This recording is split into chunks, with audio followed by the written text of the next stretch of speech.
اگر تم دوسروں کی ملکیت میں سے توڑ لوگے، گویا تمہیں حاجت بھی ہو، مگر تم کفران نعمت کرو گے، کیونکہ مالک کی حاجت تمہاری حاجت سے بہت مقدم ہے۔ جو شخص اس نیت سے غلہ جمع کرے کہ اس کی کمی ہونے پر اس کی فروخت کرے اور اس سے فائدہ اٹھائے، تو ایسا شخص خدا تعالیٰ کی لعنت میں گرفتار ہوگا۔ فقیری بڑا گھٹن اور مشکل راستہ ہے، اور اس پر چلنا ہر ایک کی بس کی بات نہیں۔ جو بندہ صبح و شام توبہ نہ کرے وہ ظالم ہے۔ فقیر ہمیشہ 3 باتوں پر نظر رکھتا ہے: علم، فقر، شمشیر۔ فقیر کی زبان اور دل یکجان ہوتے ہیں، اس لیے ان کے قول و فعل میں ذرہ برابر فرق نہیں ہوتے۔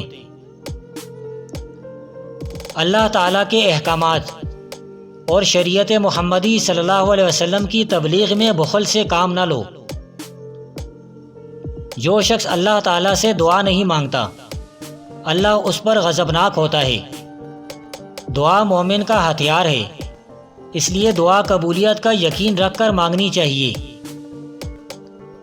جو بندہ اپنی آرزو اور اپنی خواہشات کو طویل کر دیتا ہے، اس کی زندگی ضلالت اور مصیبتوں میں گرتی چلی جاتی ہے۔ دنیا میں سندل کی لکڑی کی طرح بن کے رہو۔ سندل وہ لکڑی ہے جو کلہاڑی اس کو کاٹتی ہے، وہ اس کو بھی خوشبودار کر دیتی ہے۔ جو بندہ غریب ہوتا ہے، اس کے گھر میں خوشی زیادہ دیر تک نہیں ٹھہر سکتی۔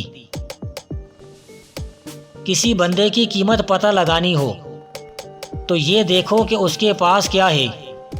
جو کچھ اس کے پاس ہے وہی اس کی قیمت ہوگی۔ بانجھ عورت کی ایک نشانی ہے کہ جب وہ چلے گی تو اس کی ایک چیز اٹھی ہوئی ہوگی، اور وہ ہے اس کی گردن۔ جو بندہ تمہیں خبردار کرتا ہے، یاد رکھو وہ کبھی تمہارے ساتھ غداری نہیں کر سکتا۔